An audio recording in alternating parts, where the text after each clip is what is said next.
Murag si miipi jud ta ni panahon na karon mga paps kay di na ko kagawas og tarong ani pamaligya kay nagsige naman ulan ni atong sudan ani balik-balik murag nanimahon jud tang iti ani. Tirada to karon kay medyo laom-om pud ang dagan sa panahon. Murag sige naman ulan mga paps di na matag pamaligya ani. Kay ang magperminti ni murag makulob jud tong kaldero ani. May gani napatay malungag gamay dire. Murag magbinod-binod jud ta padulong ani. Unya gisabayan pa jud kamingaw sa tong gibaligya kay gitaparan ta dito krispihan na. Ay na. Mo na maning kamot sa tagbuhat og content nga tag-as nga video diri mga paps kay ato man i-upload sa YouTube gud. Kay ang aton sweldo man gud sa Facebook nag-anam og kagamay ba di. Murag na Valentine's pud ba di. February 14 pud ang earnings ba di. Tungod man gud sa mga daghang kawatan og video nako ba di nga nang gipang-upload nila ko mga voice over nga gipanghimo nako sa CapCut ba di. Mao nang magabantay mo sa akong mga video karon nga akong sariling voice over jud gigamit ba di. Kung magamit yung mga voice over nga gikan sa CapCut ba di. Kawaton lang gyapon ba di. May rabag sila ang magbayad kada bulan sa CapCut nga perting mahalan pud baya ang binulan ang load ng CapCut ba di. Para lang sa voice over nga gusto nimong buhaton ba di. Balik ta sa atong topic ba di. Ug nakita ninyo karon itlog na pod ba di. Di jud ni mawalang itlog sa tuwa ba di. Ug nakita ninyo yung niagi scramble ug fried egg to ba di. Karon dinungag na jud ni. Murag bunon yung tag iti madugay ani ba di.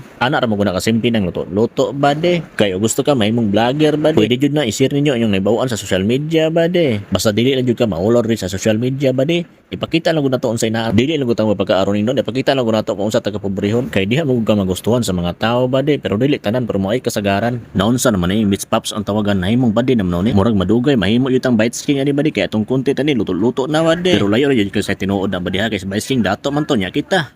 Alaw man ta. Lain pa ito ang mga badi ba. Kini bitang pobre ra kay tanya na maligar at andap ring dalan.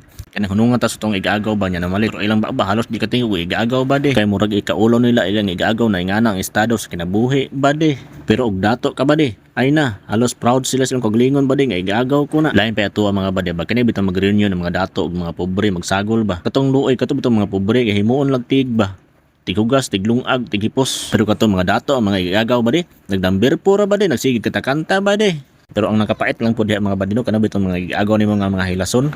Kusog kay magpambog sa ilang mga igagaw nga pobre ba kung unsay napundar nila karon. Real talk yun na ba di? Kay mo dyan ay uban kasagaran sa mga igagaw mga dato karon nga magpambog lang silang kagalingon mo tambong reunion kung unsay lang napundar karon. Pero dili na tanan mga badiha pero mao'y kasagaran. Real talk yun na mga badi. Balik ka sa topic badiha. Kiniulanan ba marag sunod ugma po dyan mo undang ba di ba kay marag nag-inday-inday naman ni ba di marag kulob jud padulong atong kaldero ni ba di unya berting tugnawa ba ya ba di marag pito jud ka kape mahurot karon ba di ba pito ka dosina ba